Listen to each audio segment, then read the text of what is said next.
थेट कर्ज योजनेसाठी 5 कोटीची तरतूद, विविध राज्य आणि राष्ट्रीय महामंडळाच्या योजनात 35,938 लाभार्थ्यांनी 204 कोटी 68 लाख कर्ज वाटप त्यांना आपण केले आहे. 400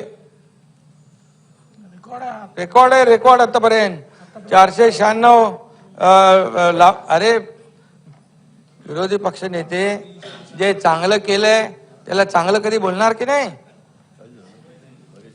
आणि 496 लाभार्थ्यांना 1 कोटी 64 लाख व्याज परतावा देखील केलेला, आपण व्याज परतावा देखील केलाय. संत काशिबा गुरव युवा आर्थिक विकास महामंडळ आणि जगज्योती महात्मा बसवेश्वर आर्थिक विकास महामंडळ या दोन्हीसाठी प्रत्येकी 50 कोटी भाग भांडवल देखील मंजूर केलेलं आहे. अध्यक्ष महोदय, महात्मा ज्योतिबा फुले संशोधन व प्रशिक्षण संस्था महाज्योती नागपूर ही स्वायत्त संस्था आहे. महाराष्ट्रातील इतर मागासवर्ग, विमुक्त जाती, भटक्या जमाती व विशेष मागास प्रवर्गातील समाज घटकांच्या शैक्षणिक आणि सामाजिक आर्थिक विकासासाठी महाज्योती काम करते आहे. महाज्योतीतर्फे स्पर्धा परीक्षेसाठी विद्यार्थ्यांना प्रत्येक महिन्याला 13,000 विद्यावेतन देण्यात येते, तर 18,000 ते 12,000 इतका आकस्मिक निधी देखील देण्यात येतो. दिल्ली तसेच पुणे येथे UPSC, MPSC, set net, military भरती, MBAचं प्रशिक्षण देखील देण्यात येतं. अध्यक्ष महोदय, PhDला पाठवायचे आहेत असे 6,000 विद्यार्थी प्रशिक्षण घेत आहेत. विजयराव, UPSC साठी 50,000 रुपये प्रत्येक विद्यार्थ्याला अर्थसहाय्य करते, तर मुलाखतीकरिता 25,000 रुपये प्रति विद्यार्थी अर्थसहाय्य या ठिकाणी केलं जातं. UPSC मध्ये आतापर्यंत 34 विद्यार्थी यशस्वी झालेत.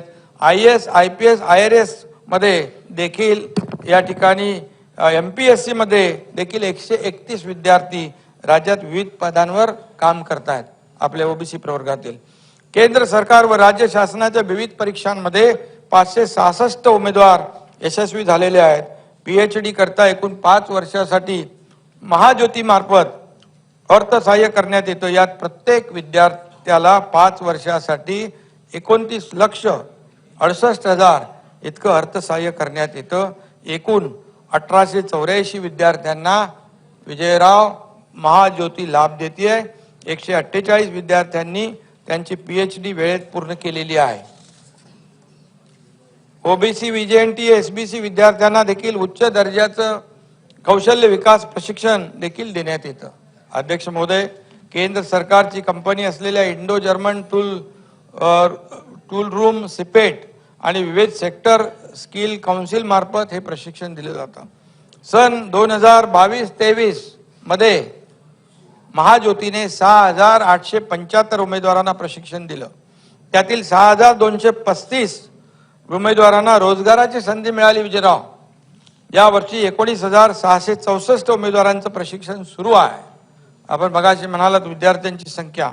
महाज्योतीने छत्रपती संभाजीनगर, पुणे, नाशिक या विभागामध्ये प्रादेशिक कार्यालय सुरू केलेली आहेत.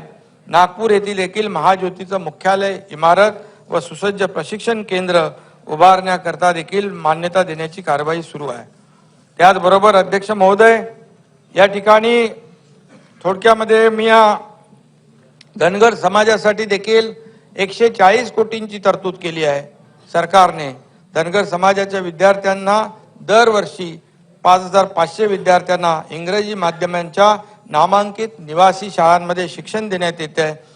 16,350 विद्यार्थ्यांना आज लाभ मिळतोय आणि धनगर समाजासाठी 10,000 घरकुलं देखील सरकारने बांधण्याचा निर्णय घेतलाय. 2,888 लाभार्थ्यांना लाभ देखील दिलेला आहे. 25,000 घरकुल नव्याने आपण बांधण्याचा निर्णय घेतलेला आहे. धनगर समाजातील मॅट्रिकोत्तर शिक्षण घेणाऱ्या गुणवत्ताधारक विद्यार्थ्यांसाठी नवी मुंबई, पुणे, छत्रपती संभाजीनगर, नाशिक, नागपूर व अमरावती या महसूल विभागाच्या मुख्यालयांच्या ठिकाणी प्रत्येकी 100 विद्यार्थी, 100 विद्यार्थिनी क्षमतेचे प्रत्येकी 6 वसतिगृह बांधण्याचा निर्णय घेतला आहे. नाशिकच्या वसतिगृहासाठी ₹43 कोटी 52 लाख किमतीस देखील मान्यता दिलेली आहे. शासकीय वसतिगृहांमध्ये प्रवेश न मिळालेल्या धनगर समाजातील विद्यार्थ्यांसाठी स्वयं योजना आपण सुरू केली आहे. विद्यार्थ्यांना यासाठी भरीव अर्थसहाय्य देखील दिलं जात आहे. धनगर समाजासाठी न्यूक्लियस बजेट योजना आपण राबवत आहोत. यंदासाठी 10 कोटी निधीची तरतूद देखील केलेली आहे. केंद्र शासनाच्या स्टँड अप इंडिया योजनेअंतर्गत धनगर समाजातील नवउद्योजक महिलांच्या 15% कर्जाची रक्कम शासन भरत आहे आणि म्हणून धनगर समाजासाठी कृषी व पदुम विभागाच्या विविध योजनांचा देखील त्यांना लाभ देण्यात येतोय. स्पर्धा परीक्षेला बसण्यासाठी परीक्षा शुल्कात आर्थिक सवलत देण्याची योजना देखील राबवण्यात येते आहे. 11 कोटी 9 लाख तरतूद पुरवणी मागणीद्वारे देखील पुरवणी मागण्यात आपण केलेली आहे.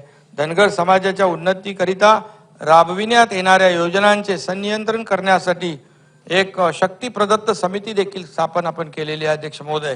आणि परवाच झालेल्या बैठकीमध्ये सगळे लोक आले होते. त्यांच्या देखील काही मागण्या होत्या. त्यामध्ये देखील शेळी मेंढी जे आहे त्यांचा होणारा मृत्यू, त्यांना चराईसाठी येणाऱ्या अडचणी त्या देखील आपण दूर केल्यात आणि शेळ्या मेंढ्यांसाठी देखील सरकारने विम्याचं कवच जाहीर केलेलं आहे. हे देखील एक आपण नवीन निर्णय या ठिकाणी घेतला आहे. आणि अध्यक्ष महोदय, आज आपण जो SCBC जो कायदा आपण केला होता त्याचं मी या ठिकाणी विश्लेषण थोडक्यात करू इच्छितो. राणे समितीने केलेल्या शिफारशीनुसार शिफारशीनुसार 2014 मध्ये शैक्षणिक संस्था आणि शासकीय नोकऱ्यांमध्ये आरक्षणाचा निर्णय झाला. न्यायालयाने त्याला स्थगिती दिली. त्यानंतर निवृत्त न्यायमूर्ती मारुती गायकवाड यांच्या अध्यक्षतेखाली राज्य मागासवर्ग आयोगाला मराठा समाजाचे सामाजिक व शैक्षणिक मागासलेपण तपासण्याचा निर्णय झाला आणि ते तपासून अहवाल सादर करण्याची विनंती करण्यात आली होती. त्या आधारे नोव्हेंबर 2018 मध्ये आरक्षण लागू करण्यात आलं आणि मराठा आरक्षणासाठी त्यावेळेस तत्कालीन मुख्यमंत्री देवेंद्र फडणवीसजी यांनी नेटाने आणि प्रामाणिक प्रयत्न केले होते आणि आजही ते तशाच प्रकारचे प्रयत्न या ठिकाणी मराठा समाजाला आरक्षण मिळण्यासाठी करताय.